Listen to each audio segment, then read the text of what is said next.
Amables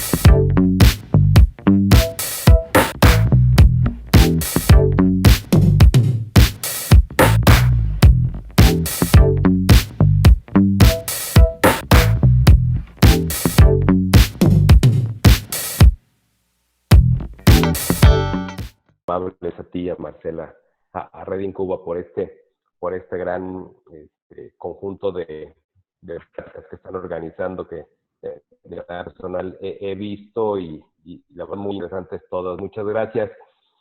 Atendiendo a la petición que me hacen, regularmente en términos de dirección general o cuando se habla de la dirección general, yo creo que quería hacer una reflexión en cuanto al torno de qué es el quehacer de un director general. Regularmente, cuando hablamos de directores generales, lo primero que nos viene a la mente son imágenes como estas siguientes, Jorge, si me apoyas. Esto es lo que nos viene a la mente. O sea, gente en los altos cargos ejecutivos, en los aspectos, como dicen, más trascendentes a nivel mundial, desde lo que es, como dicen, el famoso 500 de Fortune, donde ahorita y este año sorprendentemente el primero es Walmart, después sigue Amazon, mujeres que también son muy importantes en la industria como General Motors, que está en lugar 19 en el ranking este año, Best Buy, o sea, UPS, que con esta pandemia, todas estas empresas que ahora se dedican a lo que es mensajería han tenido un despegue sumamente importante y relevante. Esto es lo que regularmente nos viene a la mente cuando hablamos de direcciones generales, de directores generales o de los famosos CEOs. Sin embargo, ¿cuál sería aquí la pregunta? ¿Qué es el común denominador cuando pensamos en esto? Y aquí sería donde sería importante comenzar la reflexión. La siguiente, por favor, Jorge. Y entonces la pregunta es, ¿qué es lo común?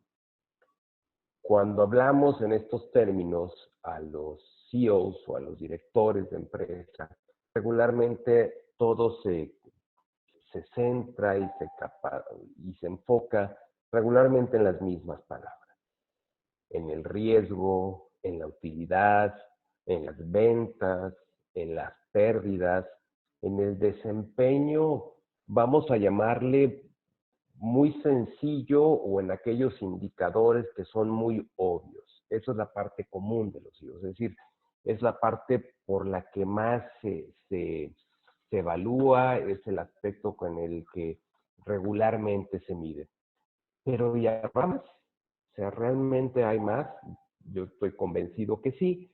La siguiente, Jorge. Y entonces decimos, bueno, pero ¿y qué es un director general o qué tiene que hacer un director general además de propiciar el resultado económico?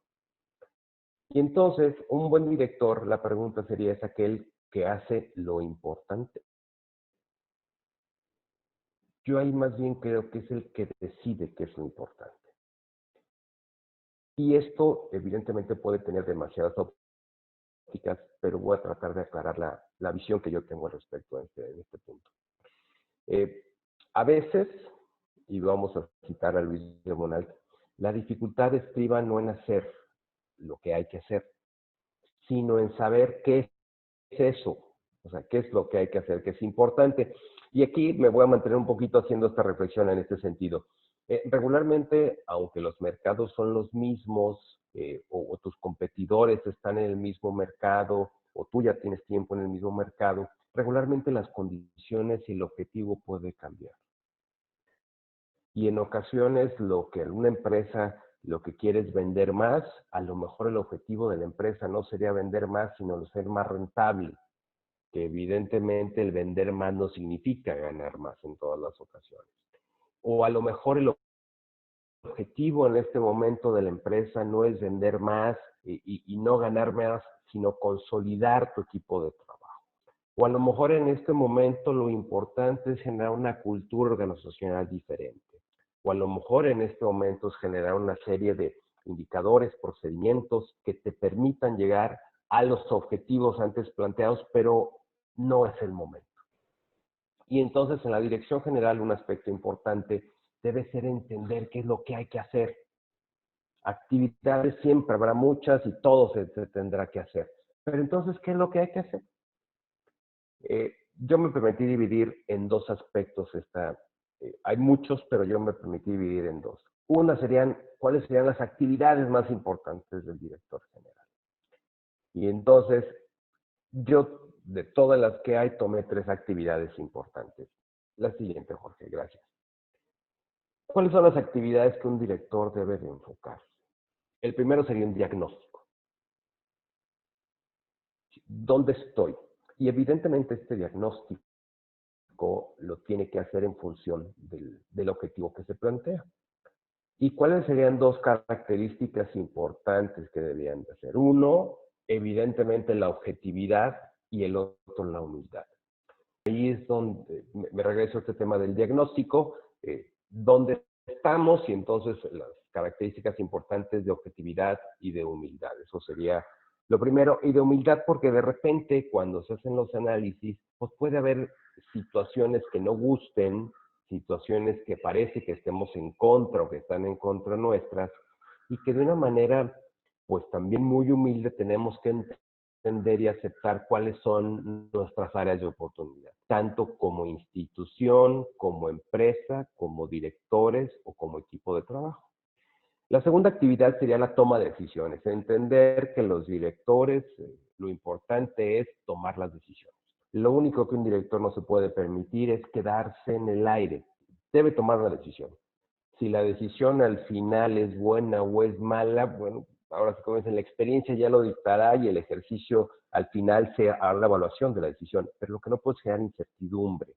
Esa meta clara de a dónde voy, pues debe estar basada en dos características importantes, que es la magnanimidad y la audacia. Evidentemente, al ser una persona magnánimo, es decir, que en ese sentido tenga una grandeza de espíritu, que tenga generosidad hacia los demás, hacia su equipo, hacia sus clientes, pues las decisiones se tienen que tomar en función de los resultados y no de un gusto ni de un capricho. Pero lo único que sí no se puede permitir esperar es tomar una decisión. Y por último, el mando y la ejecución.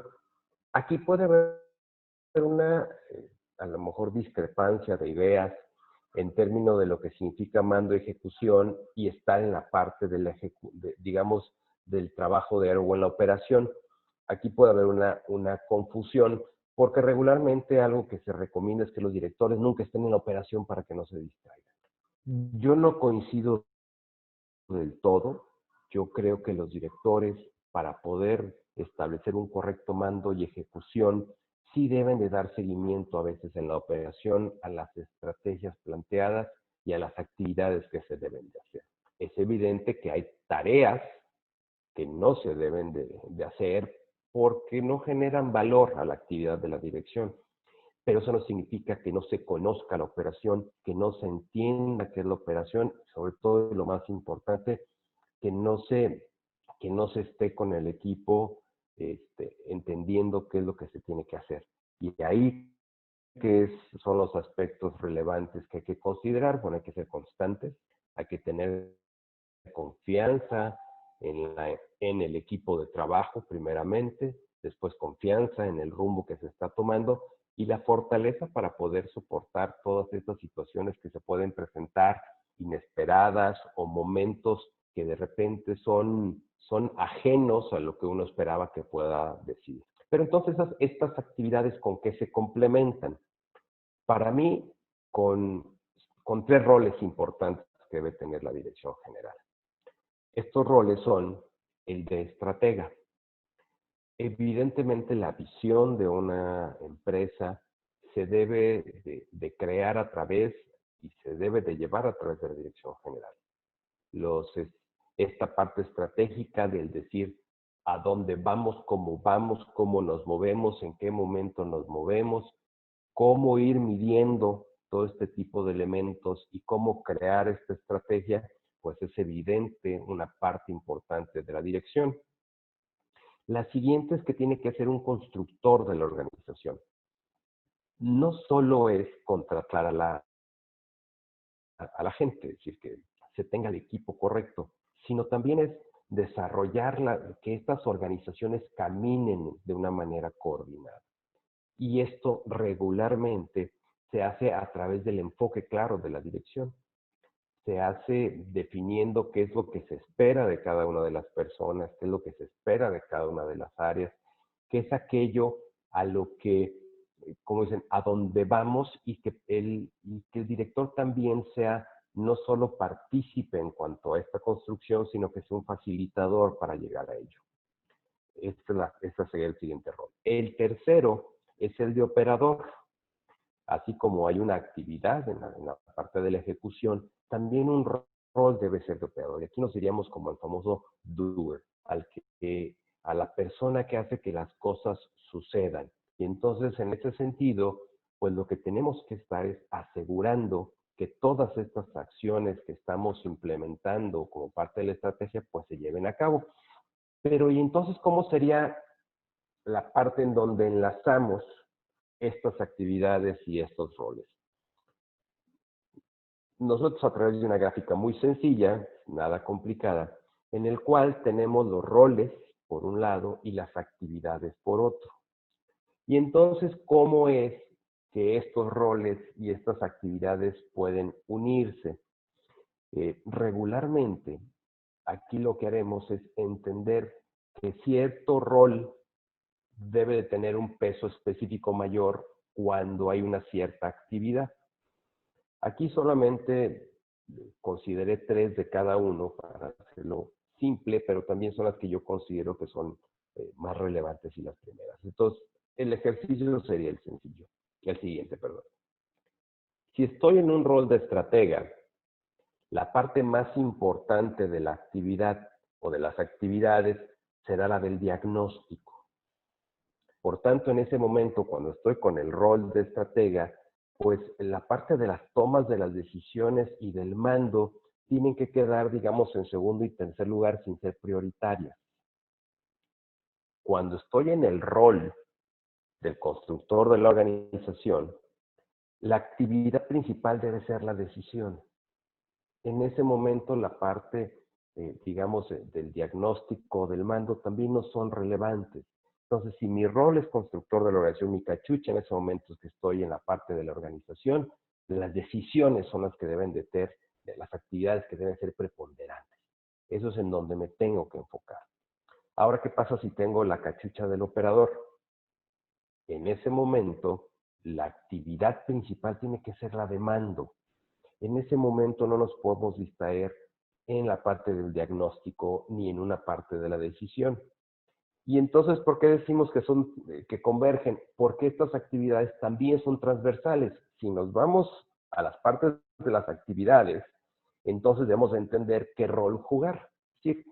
Si en este momento nuestras actividades son de diagnóstico, pues evidentemente la postura o el rol debe ser de estratega.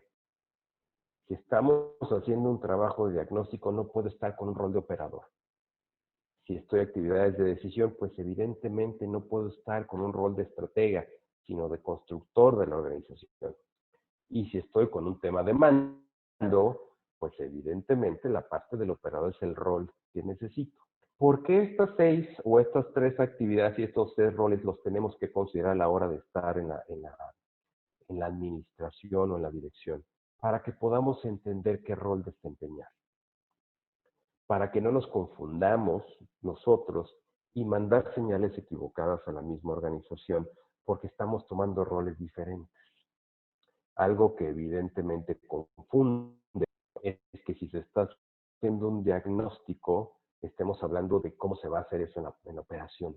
Pues es un diagnóstico, no estamos hablando de los cómo, ¿verdad? Sino de los qué.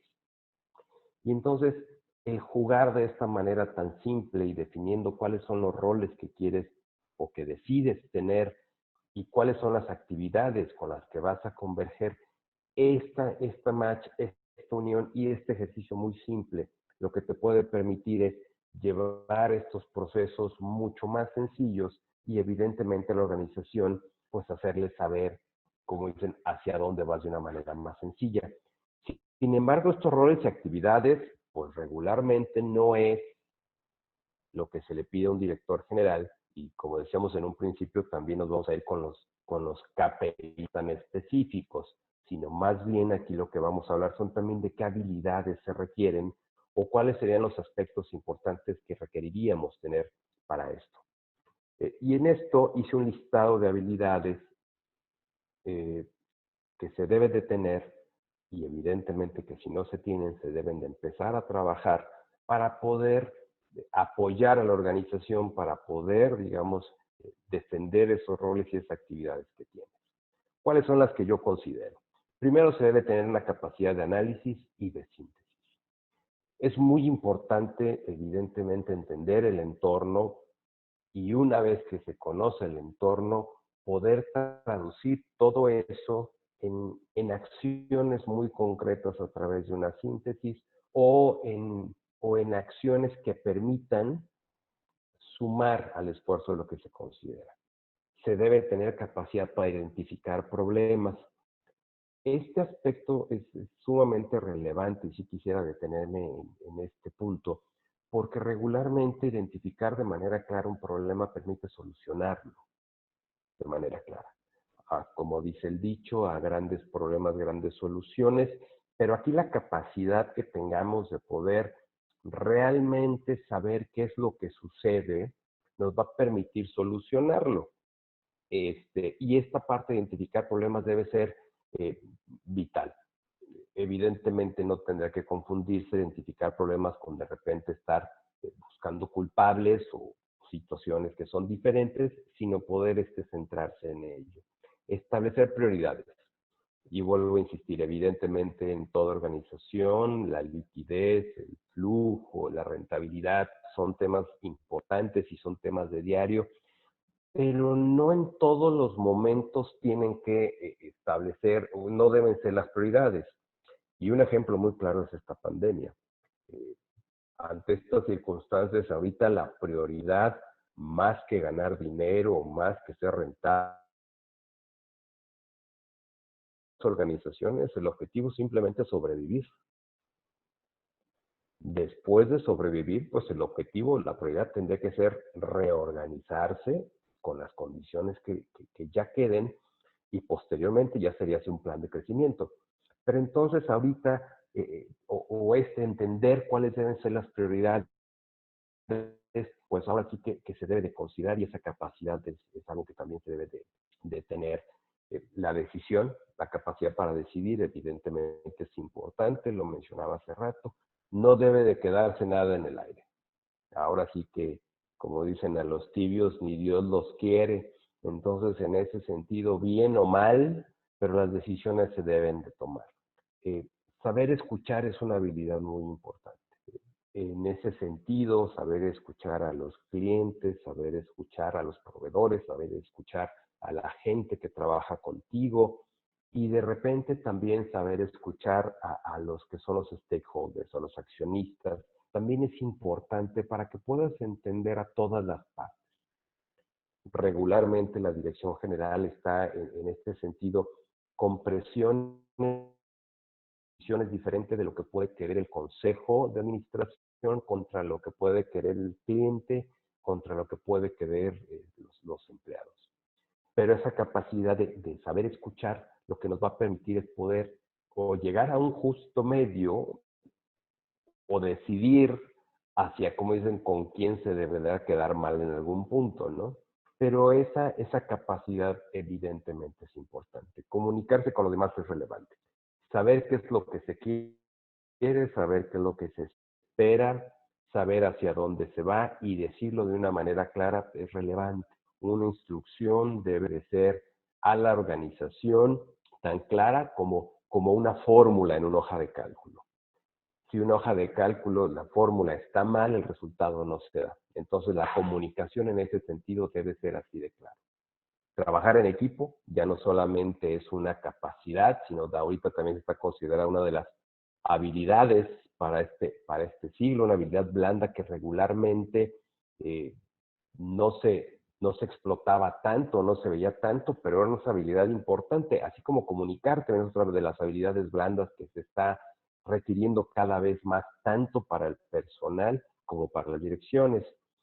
Una visión bifocal, que esta es de repente muy importante, han visto los lentes estos bifocales, que cuando estás en una posición ven bien de cerca y en una posición ven bien de lejos. Esta visión bifocal también tendría que verse para la parte estratégica de un director.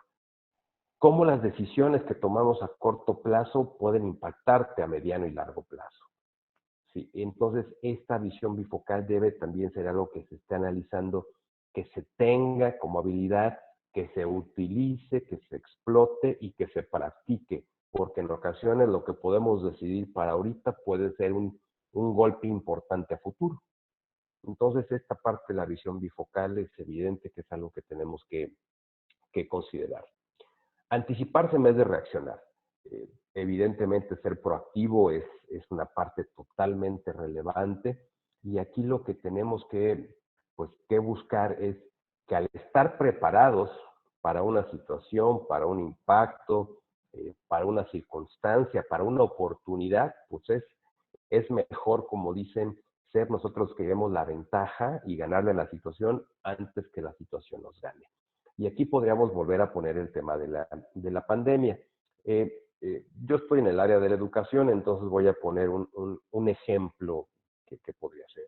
Desde hace muchos años nosotros en la institución comenzamos a trabajar con lo que son las plataformas de aprendizaje o lo que se les conoce como las LMS. Evidentemente esta metodología nosotros la utilizamos para buscar lo que es la metodología del aula invertida más que buscando un esquema de en línea. ¿Por qué? Porque nosotros en esta lógica lo que buscábamos era darle elementos al alumno para que pudiera estudiar eh, desde los trayectos o en su casa o en su trabajo, en los recesos que pudiera llegar a tener a través de lo que era el mobile learning. Nosotros empezamos hace mucho tiempo con eso. En ese sentido, pues la plataforma se fue preparando durante muchos años, eh, quedó a punto. La verdad es que nunca pensamos que iba a haber una pandemia y que nunca íbamos a estar en una situación como la que estamos ahorita, pero cuando se viene la pandemia, el haber anticipado, digamos, una circunstancia que no era precisamente la pandemia, nos permitió estar en 3 días funcionando. El día 17 de marzo, cuando nos dijeron que teníamos que dejar de dar clases presenciales, el día 20 ya estábamos dando clases. O sea, ya estábamos, digamos, en la nube trabajando y esa anticipación a posibles sucesos en ese sentido en la educación nos permitió en esta pandemia no pasarla tan mal como a lo mejor otros que no lo habían visto. Y esta visión bifocal, que yo también lo podría decir, es considerábamos y seguimos pensando que una parte de la educación sí se va a basar mucho en estas herramientas tecnológicas. No creo que en todo, pero esta a futuro era algo que nos podía sumar, no nos iba a restar. La parte de predicar con el ejemplo, a lo mejor será la última de las habilidades que quisiera destacar, es que cuando se está en la dirección general, eh, y hablaría de una parte más del trabajo que de la persona, pues el ejemplo de estar al pendiente, de cuidar los elementos que son importantes en la institución, del cómo te comportas hacia tus colaboradores, hacia tus clientes, cómo te comportas hacia la parte sana de tu institución en cuidarlos desde los gastos, el qué tanto obtienes de la institución también son mensajes que la gente recibe, también son mensajes que los clientes reciben y que evidentemente predicar con ese ejemplo de repente se vuelve muy complicado. Como ejemplo, que a lo mejor no es todo, como dice, no aplica todo, pero valdría la pena, es como WeWork. Hace meses al CEO de WeWork lo destituyeron porque a pesar de que era una empresa que estaba creciendo de una manera exponencial muy importante, el CEO de WeWork comenzó a generar una serie de excesos dentro de las mismas instalaciones que generaban de coworking, que comenzaron a, a mostrar una parte débil del negocio. Y tan fue una parte débil esa situación que terminaron por removerlo del negocio, por replantear el negocio y por una empresa que en ese momento valía miles de millones de dólares, cayó a una décima parte de su valor. Entonces, evidentemente este tipo de habilidades que se deben de tener, deberá haber más. Estas son las que, pues evidentemente hay que trabajar. estas habilidades no es algo que se tenga de manera innata. Yo no creo que los directores nazcan, yo sí creo que los directores se forman y es una labor que regularmente nunca termina, porque las condiciones van cambiando, las empresas van cambiando, los clientes van cambiando, las generaciones cada vez son diferentes, los mercados se van adaptando y por tanto nuestras capacidades y nuestras habilidades deben de modificarse, deben de cambiar. Y eso sería mi recomendación. ¿Y con qué cerraría esta plática de una manera, una reflexión muy sencillo? Citando a uno de los grandes también empresarios, emprendedores y directores de esta época, a Richard Branson, donde dice que no se aprende a caminar siguiendo las reglas. Se aprende haciendo y se aprende cayéndote. Esa es la manera en cómo todos aprendemos a caminar. Y en las instituciones, los directores debemos de entender que también no se es perfecto. Las decisiones se toman, se corrigen y se avanza. Esa sería la reflexión que quisiera hacer en torno al quehacer del director general. Muchísimas gracias por su tiempo. Muchísimas gracias. Gracias, Jorge. Sin duda alguna, la reflexión principal es que la tarea de un director es no dejar de aprender. Constantemente Sí. estar aprendiendo y aprendiendo y, como tú dices, reflexionando acerca de lo que pasa y seguir adelante, no estancarse. Toño, ¿tenemos algunas preguntas? Claro que sí, con gusto, Jorge. Nos comenta, nos llegan algunas de redes sociales, nos comenta José, ¿te ha ayudado pertenecer a cámaras para aprender a tomar decisiones? Sí, sí, me ha ayudado bastante y les voy a decir en qué sentido. Regularmente cuando perteneces a las cámaras, un valor muy importante de ellos es el acceso a la información. Evidentemente las cámaras generan información tanto de mercados, de temas legales, de muchos, que eso lo que te permite que esa información es tomar las decisiones de una manera, digamos, mucho más sustentada.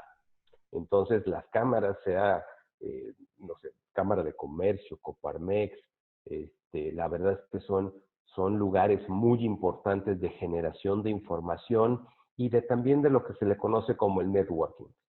En este sentido, el conocer a pares de la industria o al conocer personas que están en otros segmentos de mercado, también te permite poder, digamos, conocer esos puntos de vista que te generan ampliar los que tú ya tienes y entonces tus decisiones pueden ser con un poco más de elementos o con muchos más elementos. Gracias, José, por tu pregunta. Tenemos a Karina. Dice, ¿de qué manera un director general puede lidiar con la frustración o el fracaso? Trabajándola día a día. La realidad es que no hay una fórmula mágica para lidiar con la frustración y el fracaso, más que se entiendan de diferentes maneras.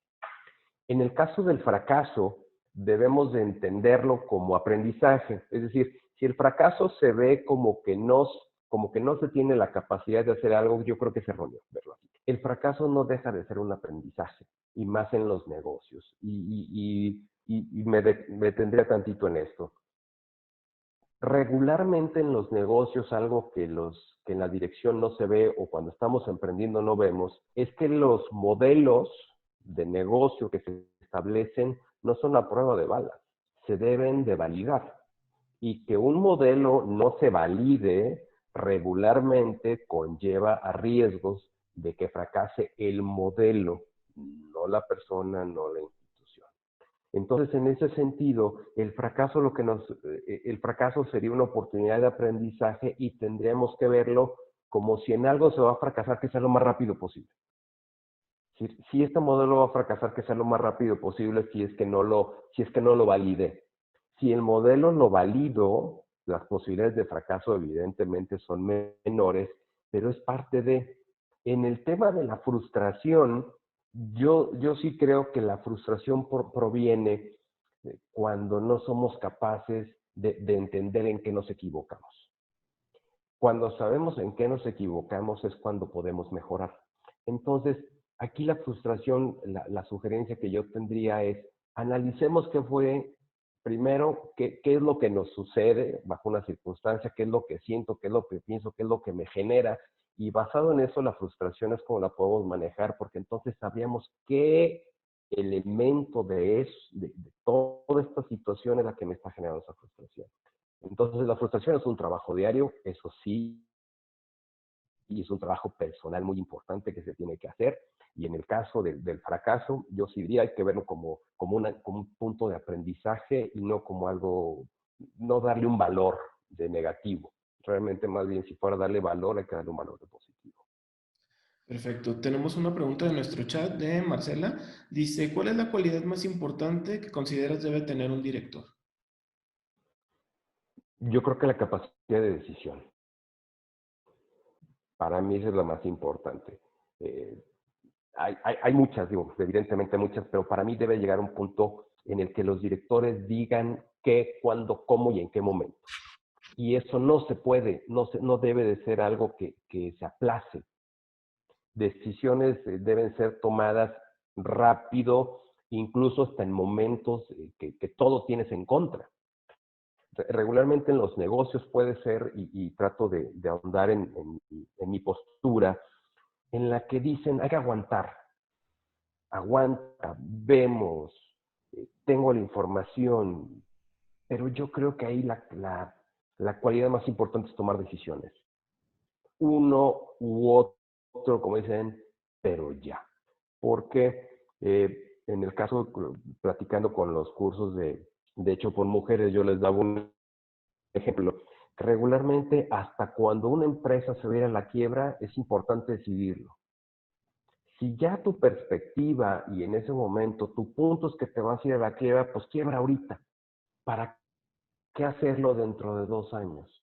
Porque hasta en esas situaciones lo que tienes en la mesa lo pierdes. Es muy diferente, como dicen, que quebrar al principio y decidir ahorita, a esperarte y aguantar y a dilapidar todo lo que tienes. En el caso de una circunstancia, por ejemplo, tan adversa como es esta de la pandemia, tomar decisiones de manera rápida son vitales. O sea, un día llegan y te dicen, o nos dijeron a todos, no salen a la calle y a ver qué hacen. Pues en ese momento la decisión evidentemente es de, bueno, primero es cómo continuar dando el servicio y lo segundo es cómo mantener la institución viva. Entonces, ¿qué es lo que volteas a ver en ese caso? Evidentemente flujos de efectivo, evidentemente tus cuentas de banco, evidentemente tus pasivos, evidentemente, y tomar decisiones en eso. Necesito replantear mis pasivos, necesito guardar el flujo, necesito cuidar el flujo, necesito cerrar las inversiones que tenía que hacer a futuro que eran importantes, sí, sí, no invertir. Entonces, esa parte de tomar las decisiones para mí es de las más importantes, porque eso es lo que te permite primero estar, mantenerte, continuar y también generar un alto grado de certeza a tu equipo. Eso sería para mí. Correcto. Tenemos más que pregunta, un comentario de Martín.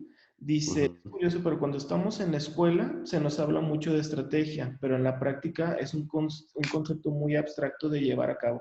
Y sí pasa mucho, ¿no, Toño? Cuando estamos estudiando, hay algunos Sí, conceptos que los aprendemos de manera muy, pues sí, abstracta, sin punto de referencia, y a la hora de tener la responsabilidad, a veces es difícil llevar a cabo lo correspondiente. sí. Yo digo, evidentemente hay conceptos que de repente se vuelven muy ambiguos cuando pueden ser mucho más, Digerible. como dicen, que tienen un punto de vista mucho más sencillo. Para mí la parte de la estrategia, sin tratar de entrar, como dicen, a concepciones muy complejas, tiene que ser simplemente el que decidas a dónde quieres ir en principio. Es decir, ahora sí como dicen, si no sabes a dónde ir, pues cualquier camino te da igual por dónde te vayas, ¿no? Entonces, en esa parte, cuando se hable de una estrategia, lo primero es decir, a ver, ¿a dónde quiero ir? Ya sé a dónde quiero ir, bueno, y ahora sería, ¿y qué tengo que hacer para ir para allá? ¿Y cómo tengo que hacer para llegar a ese punto? ¿Cuál sería para mí un resumen muy sencillo de hacer una estrategia? Piensen qué es lo que quieres, piensa en cuál es el objetivo que en ese momento tienes para tu empresa, para tu vida, para una actividad. Así ya una vez que lo tienes muy claro, deja que todas tus acciones y decisiones vayan en función a ello. Ejemplo, tu estrategia es montar un restaurante, un lugar de comida, pues entonces que tu estrategia de aprendizaje sea en función a algo que tenga que ver con preparación de alimentos, con el cuidado de los alimentos, con la atención de los alimentos, con temas de restaurantes. Y olvídate de temas como de la decoración de un restaurante. O sea, de eso, al final, será algo que hagas. Pero el formar tu restaurante, tu estrategia de hacerlo y todas las actividades que conlleves, tanto de capacitación, de tu vida diaria, que vaya en función a eso. Incluso yo aquí diría, las estrategias en ocasiones se ven afectadas porque la capacitación que tienes no es en función a lo que buscas, sino a lo que crees que necesitas. Y aquí más bien es decir, si tu objetivo es abrir un restaurante, pues tu capacitación y todo lo que obtengas tiene que ser en función a buscar un restaurante. Hasta lo que ves en redes sociales. ¿Sí? Si sigues a chefs, si sigues a gente de restaurantes, si sigues a canales que hablen en esto, pues es la información que vas a estar obteniendo buscando, como dicen, en función a la estrategia que quieres. Esa sería como que mi recomendación, porque de repente la información de las escuelas o cuando estás en la universidad, los docentes puede ser muy compleja o los conceptos pueden ser demasiado grandes, pero cuando empiezas o cuando empezamos en la parte emprendedora, pues como dicen, de pequeñito, vas armando después toda la figura total. Así es. Tenemos todavía dos preguntas, Toño. Nos Claro que sí. contesta Ana Lucía. Fíjate que es una pregunta complementaria al tema a la que nos acaban de hacer. ¿Por qué es tan difícil comunicar los planes de la empresa a todos los colaboradores y agregaría a los niveles de colaboradores? Si es difícil comunicarlos es porque no se tiene claro qué es lo que se quiere decir. Para mí es así de sencillo. ¿A qué me refiero?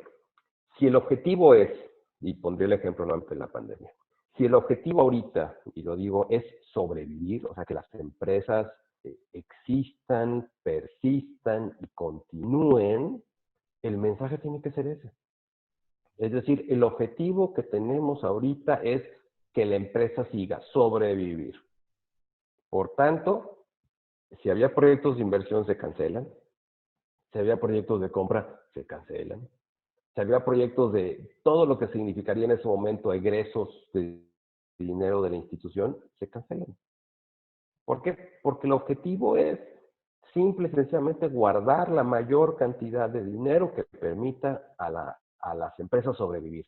Si este mensaje o si esta idea no se tiene clara, transmitirla va a ser muy difícil.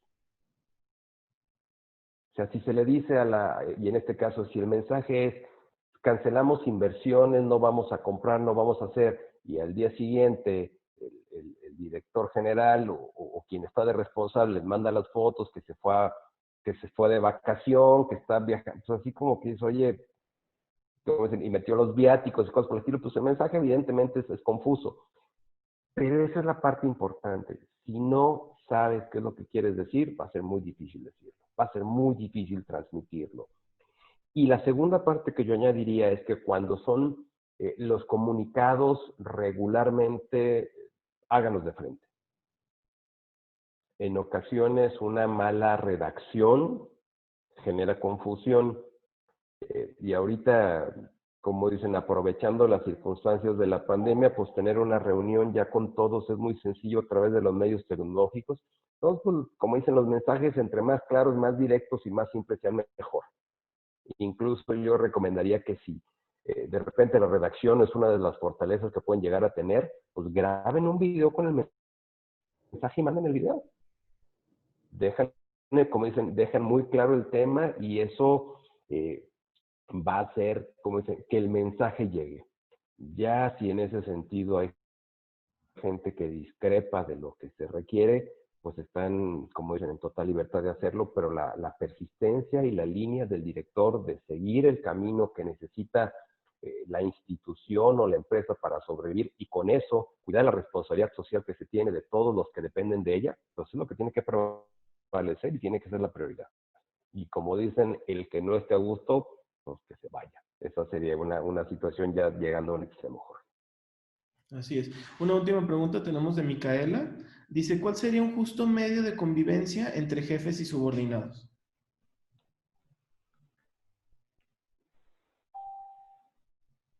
Bueno, si se refiere, no sé si se refieren como a un trato dentro de la institución o fuera de la empresa, o sea, si sería, yo creo que el justo trato es aquel en el que los intereses de la institución siempre están por encima, digamos, de la relación de amistad o de la relación de subordinado y jefe, cuando esos, y en la parte personal, cuando los intereses de la institución ya no son los de alguno de ellos.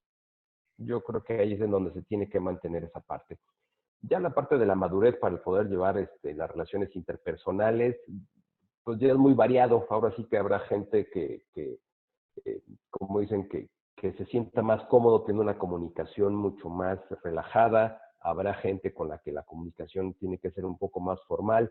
Ahí ahora sí que la dirección tiene que llevar como dicen, tiene que tratar a cada uno diferente porque todos son así y entonces tendrás que ir midiendo esa parte, poniendo y anteponiendo siempre la parte de respeto, que sería como la primera, y siempre buscando, pues, como dicen, el bien común de la institución, que eso sería lo más importante. Así es. Entonces, muchísimas gracias por compartirnos el día de hoy tu experiencia. Creo que a la audiencia le queda la reflexión de que la dirección general a veces se piensa que son puestos pues de glamour y de ir a las fiestas y eso, y en la toma de decisiones es algo que requiere mucho de uno como colaborador. Muchas gracias, Jorge. Yo nada más agregaría tu comentario que yo invitaría a que la dirección general deje de verse como un puesto. Yo más bien creo que es una función, Exactamente. porque a final de cuentas los errores se siguen cometiendo y se seguirán cometiendo, no exime el que, como se no se es perfecto el que está a la dirección general. Entonces yo por eso yo invitaría a que se deje ver como un puesto y se entienda que más bien es una función que se desempeña, muy relevante, pero es una función. Así es, muchísimas gracias.